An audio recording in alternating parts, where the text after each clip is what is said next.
जय जगन्नाथ बंधुगण कौन सी हनुमान मंदिर रे चढ़ाई दियंतु एही गुटिए जिनिस जेते बड़ करज हेउ सबु होइजिव क्षमा। बंधुगण वीडियोटी को शेष पर्यंत देखंतु। केही भी लोक निज खुशी पाई करज नियंती नाही, परिस्थितिर पड़ी ही करज नेई थांती, किंतु जदि करज नेई फसी जाती तेबे हनुमानंक मंदिर रे किछि विशेष उपाय करिबा उचित। मंगल ग्रहर कुदृष्टि कारणरू ही करज समस्या देखा देई थाए, तेणु मंगल ग्रह को हनुमान ही ठीक करि थांती। बंधुगण किछि उपाय करिबा द्वारा सबु प्रकार समस्या दूरेई जाए, कारण करज नेबा समय रे किछि भूल ही आपण को समस्या रे पकाई थाए। भूल रे भी शनिवार दिन करज नियंतु नहीं। यह व्यतीत 8, 17 एवं 25 तारीख रे करज नियंतु नहीं, कारण 8 अंक शनिंकर संख्या अटे। जदि आपण करज नेबा को चाहते तेबे सोमवार, बुधवार एवं शुक्रवार रे नियंतु। एही दिन निया जाइथिबा करजर समाधान हुई जाए। मने रखंतु कौनसी लोन पेपर रे साइन करिबा समय रे कला पेन रे साइन करंतु नहीं। अनेक समय रे आपण एपरी करज रे फसी जाती जेउथिरु मुकुलिबा संभव हुए नहीं। तेणु एथिपाई एक उपाय करंतु। एक भल सबुज पान पत्र आनी सेथिरे एक लवंग एवं गोटे अलैच रखी पुड़िया प्रस्तुत करंतु। एहा परे ताकू मंगलवार संध्या समय रे नेई हनुमानंक मंदिर रे अर्पित करंतु।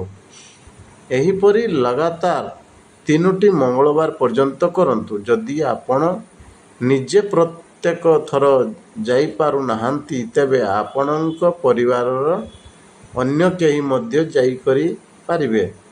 एहा द्वारा मात्र अल्प किछि दिन मध्य रे ही करज समस्या शेष हुई जीव। अनेक समय रे एपरी हुई थाए जे करज समस्या सहित आर्थिक समस्या रही थाए एवं जीवन रे सुख आसे नहीं। एपरी परिस्थिति रे एक भल सबुज पानपत्र आनी तार बंधुर पार्श्व रे 2टी लवंग रखंतु एवं पानपत्र को 2 हाथ रे रखी घर बाहर को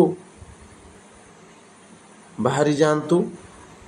ताहाकू कौनसी एक प्रवाहित जल रे भसाई भगवान को करज मुक्ति एवं सबु समस्यार समाधान पाई प्रार्थना करंतु।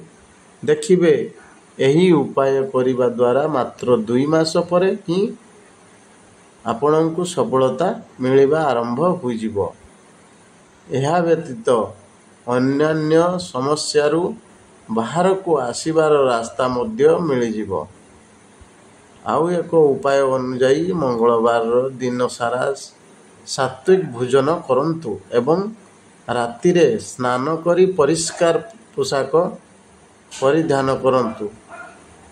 एहा परे हनुमानंक सामना रे राति 11टारू 1 पर्यंत आसन पकाई बसंतु।